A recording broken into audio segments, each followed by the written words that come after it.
good morning my self Manoj Kumar Das मोर बयस 35 मु professional जड़े बिजनेसमैन तो ये कम्युनिटी को आसिया पचर किसी हेल्थ चैलेंजेस थिला जेमिति कि मु ओवरवेट रे थिली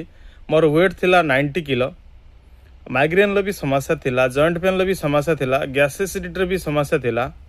तो जिते मुझे कम्युनिटी को आसी ये कम्युनिटी डे वन लो मुझे मॉर्निंग सेक्शन ले बसी थी तो ये मॉर्निंग सेक्शन ले जो बसी भितर किसी सार किसी मैडम को रेजल्ट मुझे शुणुली आ से रेजल्ट रु इंस्पायर होती जे एते लोकंकर हो पार्ची मोर भी हो पार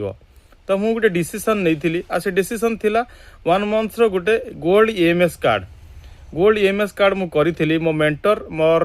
जे कोच थिले कथा मानी आ मानिक मु गोटे गोल्ड ईएमएस कार्ड करी जो गोल्ड ईएमएस कार्ड करी डे 1 रे मेरे डे 3 होता तो धीरे धीरे मोर एनर्जी लेवल बढ़ी